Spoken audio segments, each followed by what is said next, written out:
Hi, Theater Pizzazz. I'm Meredith Heyman. So excited to be talking theater with you today. We're talking about a new off Broadway play, Cellino and Lee Barnes.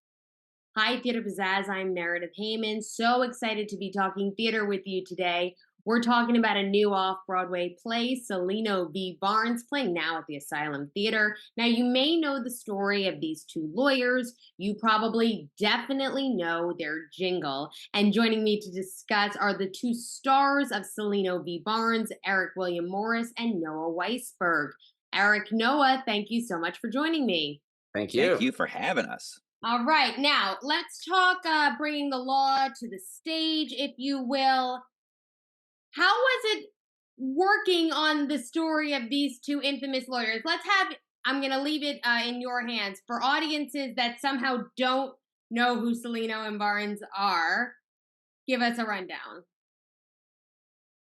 You know those billboards that say injured question mark? And you know that jingle that goes Cellino and Barnes, injury attorneys, 800-888-8888.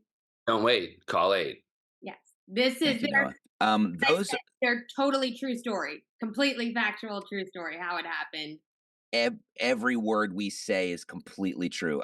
So it is a tongue-in-cheek thing based on a lot of the events that actually did happen between these two lawyers when they started a personal injury law firm in the mid '90s in the New York area. So if you grew up around here or around like upstate New York, or even apparently in Southern California, they had this jingle out in LA, which we just learned. You probably know the jingle, but it is about them and how they sort of like blew up on the scene essentially because of this jingle and because of putting their faces on billboards. And it's a really fun, it's a really fun version of that story. Yeah. Yes. Well said, sir. So when people come to you with the idea of telling the story of these two lawyers, like what first attracted you to it? Did you know the jingle? I mean, who does it now, right? Yeah. Yeah. I mean, I think one of the best things was I was unemployed and they had a job. And the thing that made me say yes to this job as opposed to other possible jobs was were our directors. Those are the two people that I knew, Alex Wise and Wesley Taylor. These are two great Broadway actors turned directors. So the second they said we have this thing, I was like, "Yep, great." I hadn't even read the script, and then lucked out. And the script is this is not bragging about Eric and I being hopefully funny in the show. The script is literally one of the funniest things I have ever read, and and then getting to work with Eric. A lot of the effort is trying not to laugh every night because he's just so funny in it, and the words are just funny, and then he's constantly surprising and staying within the world we created, but sort of being fresh and new every night. It is I don't think I've been in an audience or been in a show certainly that has this many laughs constantly. It feels like Saturday Night Live on its best night. It feels like Oh Hello or Oh Mary. It's just that like laugh riot that's light but is factually based and also has surprisingly a lot of heart to it. So by the end of the show, people are, I think a lot of that's our director saying we got to play this truthfully, even though it's a silly show. So I just never had more fun doing a show, truly. Now, Agreed. speaking of having a lot of heart, uh, Steve in the show, Steve Barnes says he loves the law. Was that something that you guys related to yourselves? Loving the law? I'll take that one. Uh, I'm getting it I right? I mean, it's still pretty fresh in my mind from last night, right? Yeah, I actually do love the law, in large part because my dad is a criminal defense and personal injury lawyer. My brother is a criminal defense attorney, and so I always grew up hearing these stories about people that get hurt, that need help, that were worked in an office and were typing, and suddenly they're injured and they can't do that. So I watched my dad help families who had people injured and help their families move forward. And I also never saw but heard stories of people that maybe did commit crimes or were accused of crimes. And it's like everyone deserves a fair trial, even if you did uh, commit a crime, and why what are the circumstances? Does someone stealing a loaf of bread deserve the same punishment as someone who murders somebody? And sometimes it's mental illness.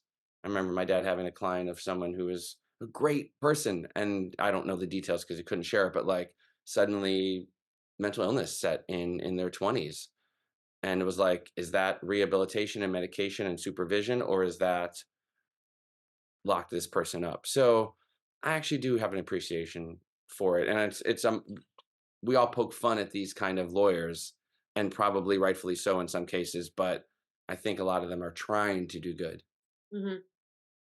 Eric, I'll leave. And I think what yeah, no, I think what gets at the heart of it for us is that these guys, like you said, are so excited by what they do that it almost feels like they think that they're in like the Super Bowl of what they do. You know, like they're constantly out there trying to make a name for themselves, trying to like, we talk a lot about wanting to get approval from like my dad, and Barnes wants approval from me, and it's while like the stakes and the vibe and the energy of the comedy are obviously like at like a boiling point a lot of the time. A lot of it is rooted in these things that everybody can relate to. And we have fun every show because they have fun. Do you know what I mean? Like they love what they do, and you can feel it in the writing, and hopefully you can feel it in what we're doing. No, I'm going to go back to you. Your father is an attorney, your brother is an attorney, and you became an actor and artist. That dynamic is that what is your family think of? Not, I'm sure they're super supportive of the career, but at least the show, seeing you, I guess, not dabble in the law, but look at how the worlds are crossing over now, right? Well, there were definitely many conversations right out of college when I was just starting to try to get jobs. And then I was catering and doing all these things where my dad was like, I'm just saying, you're such a great public speaker and a great performer. What better way to use that than helping people? It could be on any side of the law, but you get up and look at the stakes. You always talk about high stakes. What's higher than putting a bad guy away in jail or keeping an innocent guy, out of jail, whatever. My dad's actually coming in like a week or two to see the show. So I'm excited to share it with him, and I'm hoping my brother can come. But they have a little adorable little boy at home, so that's going to be difficult. But I always am like proud when I slash nervous when I like play a lawyer on a TV show or something, because inevitably you're going to get like great job. Also, you would never say that. You never let your clients say. And I was like, well, it's a 30-minute show. I have to. Yeah. Absolutely. Was there ever a moment of consideration that the law would be your path, even before you were, I guess, pursuing theater in college? I'll put that to either of you. Yeah, zero for me. I didn't always know I would be a professional actor. Eric and I have talked about this before. Just sort of grew up doing shows after I luckily got away from sports. Lovely sports, not for me. Um, and then one day I was like, oh, I'm going to go to college. I guess I'll major in theater. And then I guess I'm going to try to be on Broadway. It just sort of happened. But I never really, my mom would often say, like, if you want to come home, if you want to go back to school, just let us know. We'll try to figure out the money, whatever. And I think I'm like too naive to have ever given up, which paid off, because it's such a ridiculous thing to think any of us can do this because it's so impossible, but also so joyous. So there was no consideration of anything else. And my family's all dentists. So, So so here we you are. both are But similar, families that have, doctor, lawyer families, and both of you went and became artists. I like that. well, I have to like. I also for my family, it's been sort of like a curiosity a little bit, and they're so excited about it and so supportive about it. But it's always like, how do you live that life? Like like how are you off on Monday? You know what I mean? Like how does that work? But they're so psyched about it, and they have such a good time supporting and being there. So yeah, but no, I don't ever think that I ever thought of doing anything else either. But there was always that support of like, listen, if it gets hard, but That's cool. as Noah so wonderfully said, yep, I'm too naive to give up. So let's go back to talking about Cellino and Steve Barnes. They are the total opposites. You'll have to tell me in real life if they are like if they were the odd couple that we see on stage. In real life, also between the two of you, what has it been working together? Do you have a yin and yang dynamic, if you will, similar or at least uh, an element of that from Russ and Steve? Well, you know what's funny is we learned really early on that we're very similar. We both like got the script and we're like, oh, okay, so this is a big play and it's just the two of us and it's 75 minutes and it's two characters and we're not leaving stage. And Noah was living in LA and I was in New York and we reached out to each other and we're like, hey, are you as what's the word, neurotic as I am? Do you want to learn this play together before we show up to rehearsal? And we did. So it feels like we operate similarly in the way that we work, and I think then once you get on stage and you trust that somebody like has your back like that, the dynamics of the characters end up coming out in a wonderful way because you know you can trust what the other person's doing. You know what I mean? Yeah. Yeah, I would just say to add to that, I mean, I'll give credit to our directors and producers for casting us and knowing it would work. But I think we all took a leap, including them. They didn't know for sure. We had never met. We'd known of each other, but we just work great as a pair. There's zero ego from day one when we both were like, I'm really scared. I mean, talking like on FaceTime when we had 75 pages to learn. Um, and even to, I mean, we're not giving each other notes or anything, but there's definitely been times because it was such a quick process where it's like, let me pitch you a joke. Yeah. If you pause and then I do the look and then you come in with the scream, it's going to be, yes, let's try it. And, like it had to be collaborative because it was a quick process and because, yes, you want to be truthful and organic as an actor and listen and respond, but we're also just doing bits a lot of the time and you have to just time them out and feel them out. And sometimes you just have to be like, try this bit with me. And it's been great. And then because we're actually trained actors and have experience doing theater, it I think we deliver it in an honest way. So it morphs every night a little bit. But I just feel so secure. And now even that we've been getting to do some interviews and we shot a bunch of content for press and advertisement stuff yesterday, we just have such a shorthand where we don't even have to like look at each other. Like we have a question, I'll just give a nod and be like, yeah, I got this one. And then he knows I'll follow. It's just, and people have said after the show, if they're nice enough to hang out and say hi afterwards, how long have you guys been working together? How long have you been doing the show? Is this your fifth show together? Like, we're like, no, we met, 2 weeks before we started rehearsal on FaceTime. So very lucky to work with this guy, truly. Absolutely. Now the moment comes where you sing this I'm going to say infamous jingle on stage, and I think about both of your long careers in musical theater, and it's like, did you ever think you would be singing the Cellino and Barnes jingle off Broadway?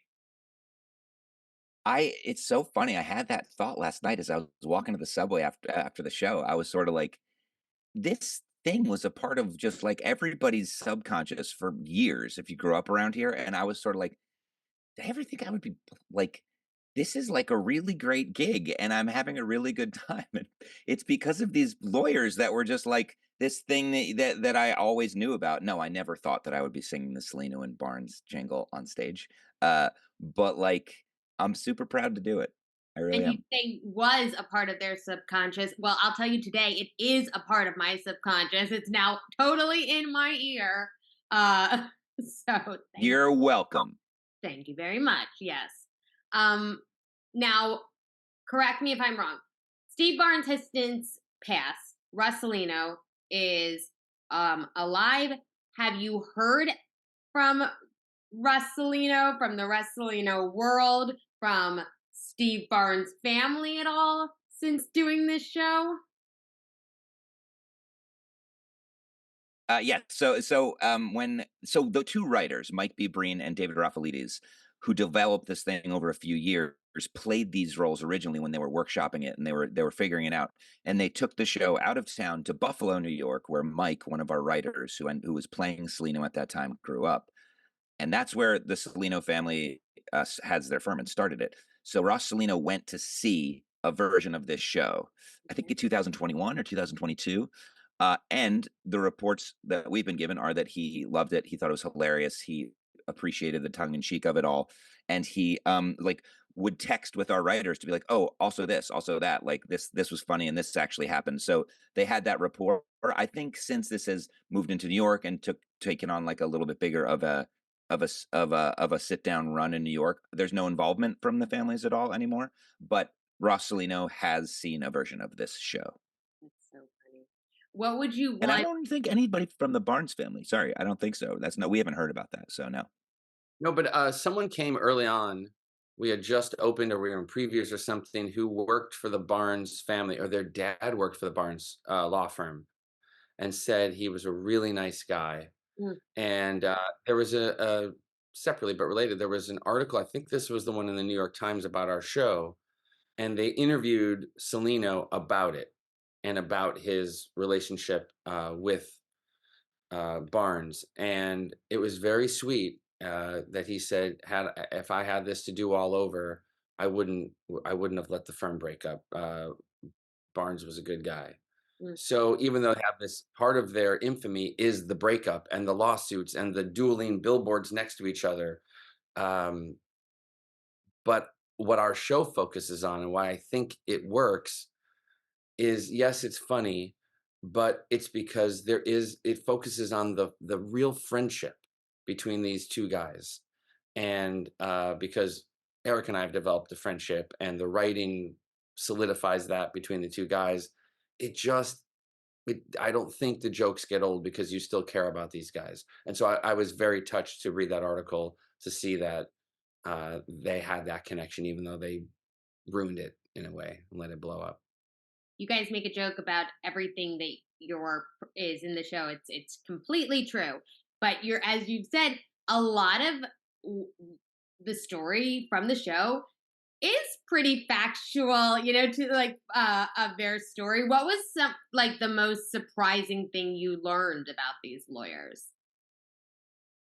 I think there's something that there's a bit in the show where my character accidentally thinks he's putting an important document into a shredder and he accidentally faxes it to people.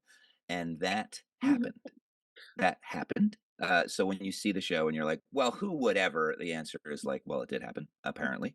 Um, so these are the things that like tickle me. Also, like somebody we followed the Cellino firm on TikTok, and like there he was doing a dance with his daughters who also work for the firm. So like you getting a sense of these guys is like their playfulness is real, you know. So yeah.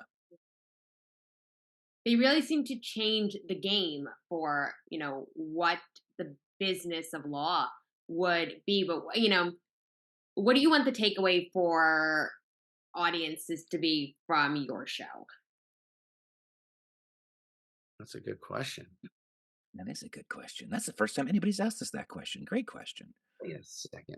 Um, Gosh, I don't know. I think I'm making this up now, but this is what's coming to me, is that it would be nice to use this as a reminder that to not take things for granted.